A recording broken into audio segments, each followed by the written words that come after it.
Welcome to The Admissions Game, your satirical guide to elite college admission with your host, college admissions counselor to the rich and famous, Rebecca Gordon. Stay to the end for actual tips you can use for your standout college application.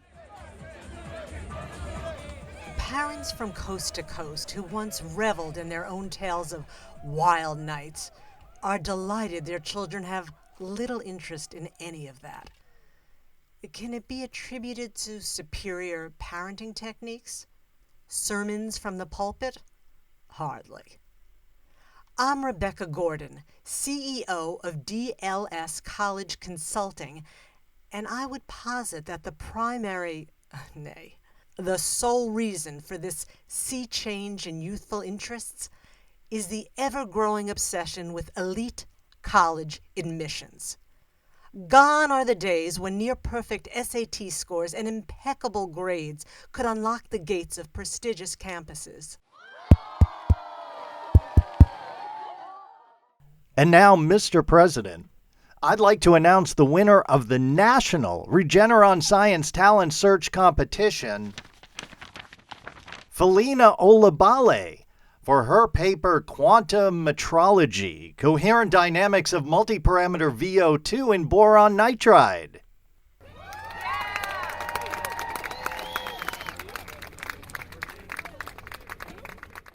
Who has time for parties when there are groundbreaking research papers to publish and intergalactic competitions to conquer in math, science, art, music, spelling, history, debate, language, robotics, coding, entrepreneurship, and geography, to name a few. Plus an ever-expanding list of obscure sports even Google is unaware of. Of course, succeeding at this high-stakes, low-odds game requires Herculean efforts starting shortly after matriculation into the appropriate preschool. What are these letters, children? S-A-T! It helps to have a full-time tiger mom, dad, or non-binary parent curating every facet of the youngster's life. But that's not enough. Not even close. You must also learn to ace the college admissions game, the podcast where I share the insider secrets I acquired while working at a prestigious university whose name begins with a Y and rhymes with kale. The benefits of this knowledge are as multifaceted as a diamond. Where'd you go to school? A college in New Haven? Oh! Some think it's no longer possible for students with modest credentials to squeeze their way into top schools. In our top story today, the college admissions world is rocked by a scandal involving wealthy parents, actresses, and coaches, known as Operation Varsity Blues.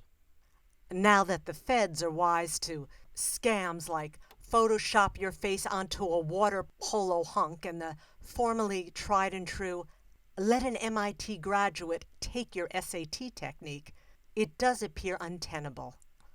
Au contraire. Cheating is out, but no longer required. The holistic admissions regime has loopholes as big as a Mack truck, and we're here to steer you right through them.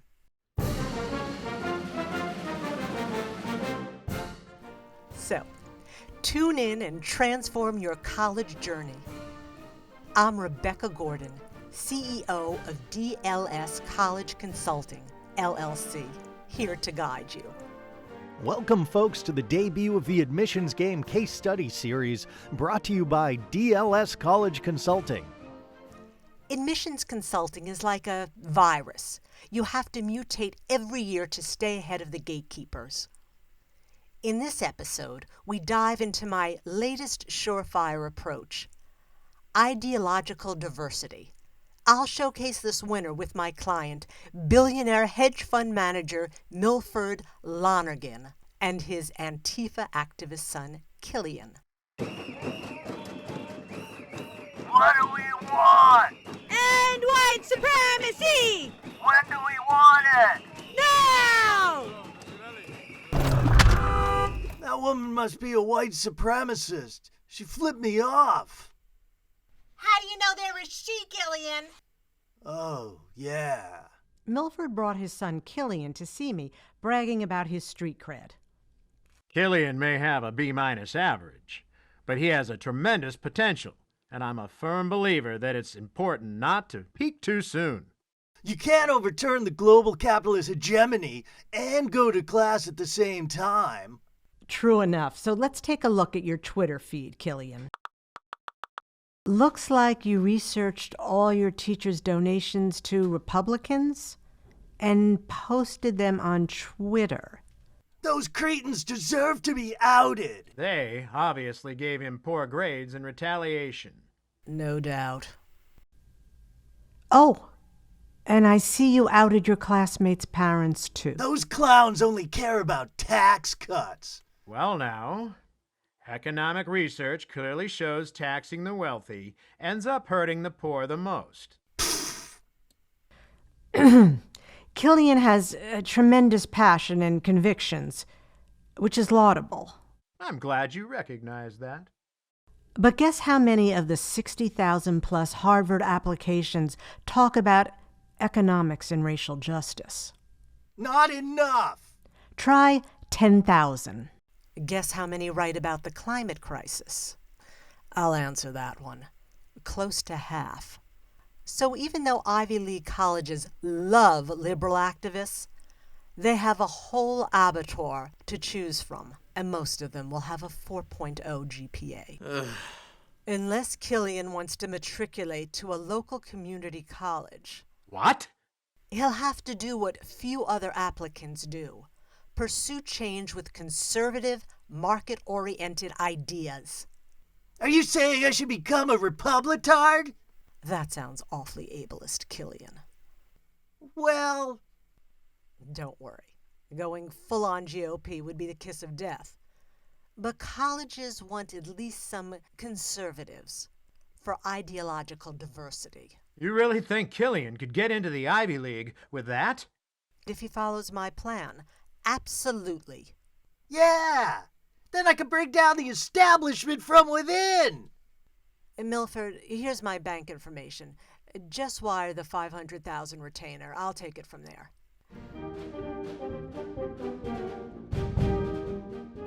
My next move? Securing Killian an internship with Malcolm Smudge, a CPA and first-time libertarian candidate running for governor. His campaign war chest consisted of his $3,000 tax refund, so he was in no position to turn down free assistance. I explained the plan to Killian. I could never forgive myself if I got that imbecile Smudge elected. It could mean the end of democracy. Killian, no libertarian has ever won statewide office in Connecticut. His name recognition is 0, and he has a memeable lisp. I don't think you're good enough to move that needle.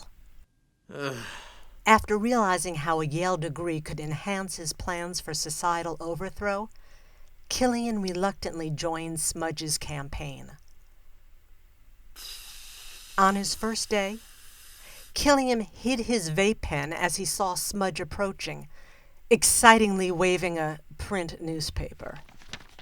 Killian, did you know Norwegians don't plow the snow? They just drive over it and pack it down. Sounds kind of slippery. Slippery? No way! The inventors in this state will invent new tire chains for every mode of transport. What's a mode? And communities will pull together to help the crippled put tire chains on their wheelchairs. How's that for an added bonus? I'm getting a bonus? We can save $50 million a year. That's a heck of a tax cut for the beleaguered taxpayers of this state. $50 per household. Pretty catchy. I'll tweet it out to all 30 of your followers on X, or whatever it is now. Killian, you're such a bright young man. I'm going to appoint you our new digital strategy director. Energized by his impressive new title and a choice batch of sativa, Killian and his comrade Clover hatched a digital strategy sure to tank Smudge's incipient campaign.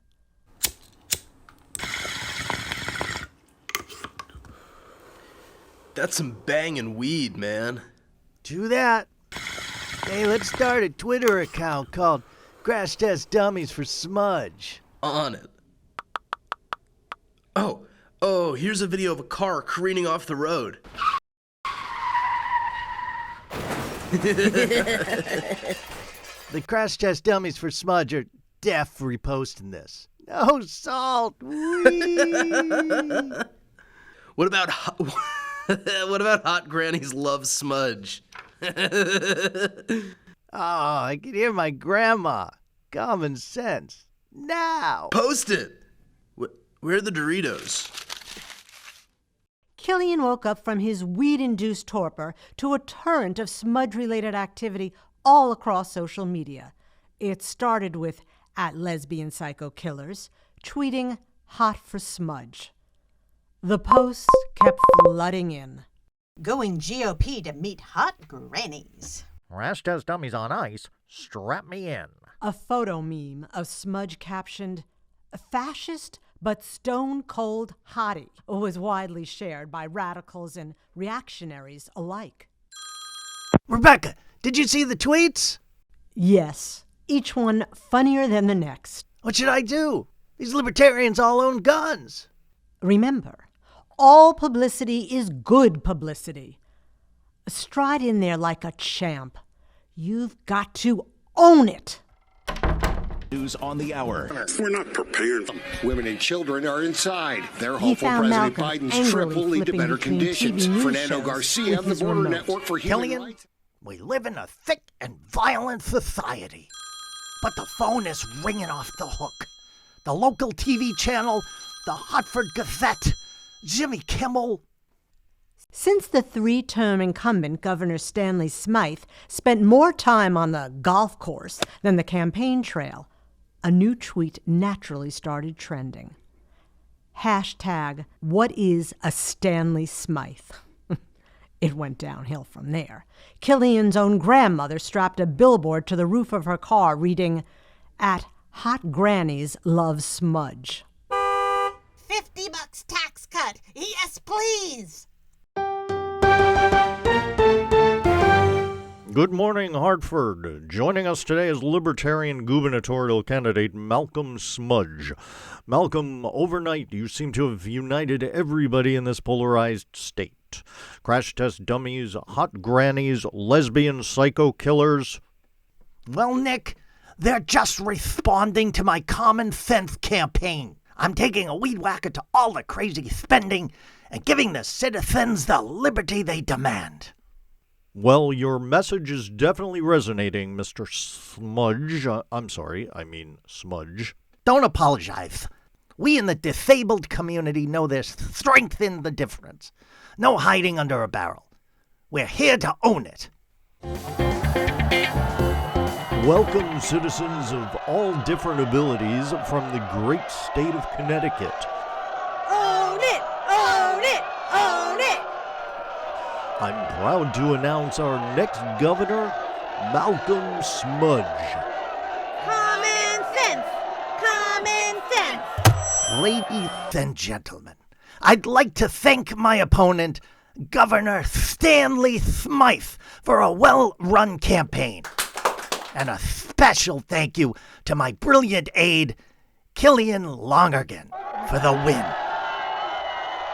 The boy genius behind Smudge article in Connecticut Today magazine was read by every political junkie in Connecticut, including the eagle-eye Yale admissions officers. His Common App essay wasn't that cogent, but it hardly mattered at that point. I'm all set to destroy the establishment from within.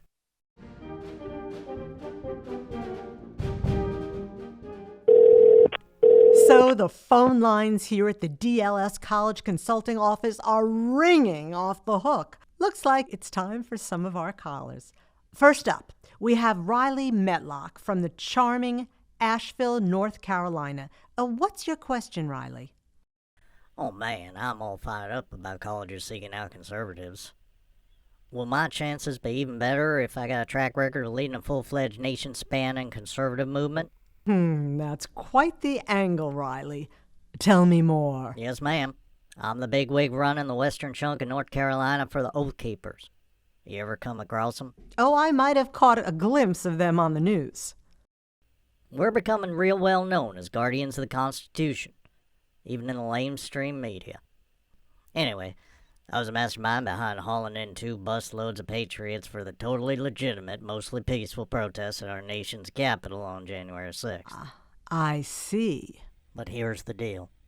If I fill in my address on the application as the Asheville Federal Penitentiary, do you think it'll dampen my chances?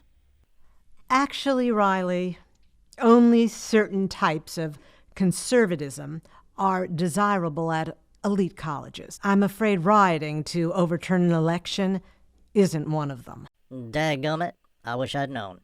What about starting a MAGA club? Let's just say that's a bit of a stretch. Packing heat on the quad?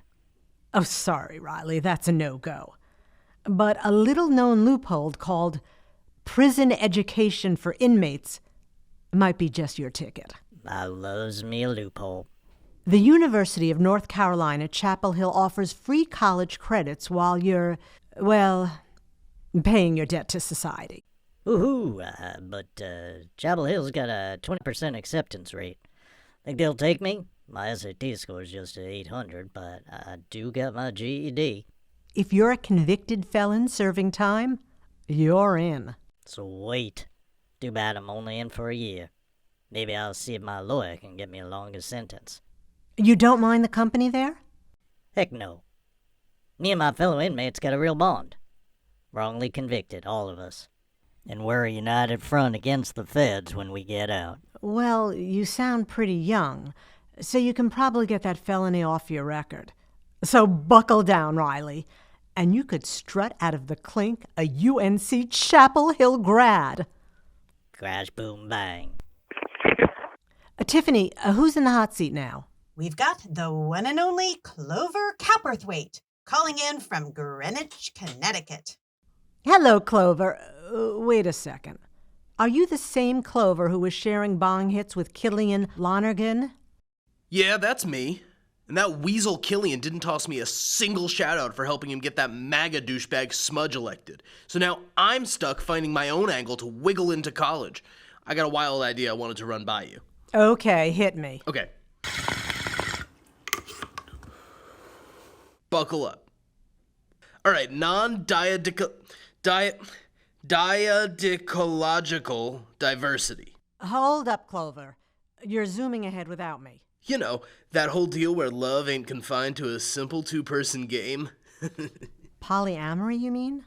Yes! How's that working for you, Clover? You know, even those free-loving polytypes can be kind of stuck up. They get all hung up on hygiene and that kind of shit.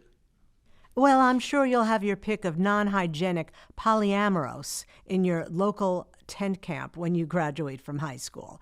Good luck, Clover. Tiffany, I think we have time for one last caller. We have Martina Washburn calling in all the way from Portland, Oregon. Hello, Martina. What's your burning college admissions question? Hey, totally stoked to be here. So Killian's story is kind of important to me. Every morning I skim through Talking Points memo to find out what political stances will score me likes on my Insta.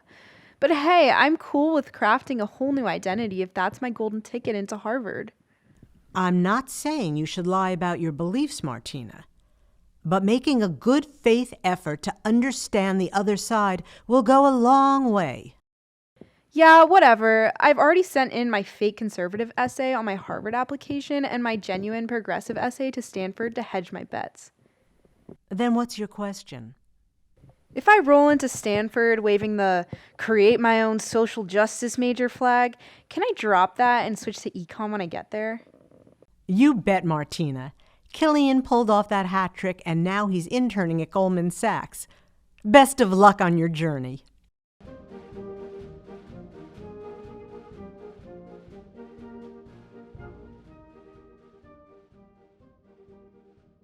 And there you have it, a mosaic of college admissions strategies served up on today's episode. Join us for the next episode of The Admissions Game for more gems from DLS College Consulting.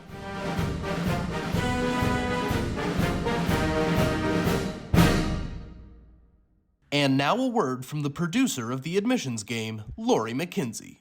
Thank you, listeners, for tuning in to our fictional account of Rebecca Gordon and her over-the-top admissions strategies. I wanted to bring in Julie Amayal with Paragon Academic Consulting in Boston to get her take on what we can learn from these crazy antics in the real world. Thank you for having me, Lori.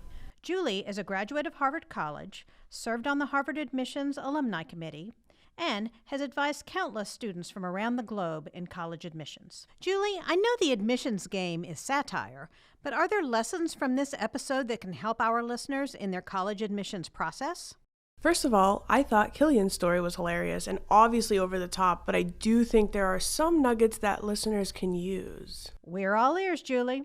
Colleges have a stack of applications that frankly often look quite similar, so anything you can do that is meaningful and is different from other applications will help you stand out. For instance, it is true that this generation of applicants to elite colleges often advocate for progressive causes, so Killian's plan to offer a different point of view can provide ideological diversity that colleges are looking for. What about getting a long-shot candidate elected, or something else that makes the news? Elite colleges love famous people. They really want people who will change the world, even more than geniuses, though they like those too. Are you saying people should lie or fudge their beliefs to stand out? No, you need to be your authentic self, but just taking the time to understand the other side and reevaluating your own beliefs is also a great way to stand out. Back to this example. Would you advise someone to write about, say, their support of the Second Amendment? Truthfully, only acceptable conservative positions are desirable at elite colleges. Thanks, Julie. Any last advice? Even though Killian's tale was amusing, I would think twice before posting while high. Always good advice. And listeners, if you'd like to talk more to Julie, you can find her at paragonacademic.com. And for more satirical examples of college admissions success, check out future episodes of The Admissions Game.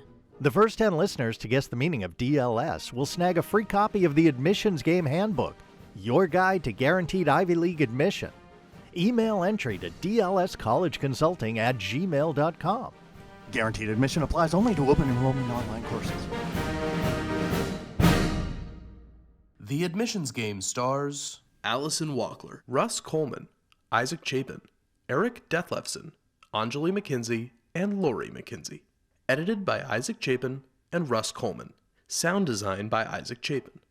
Produced, directed, and written by Lori McKenzie at New TV.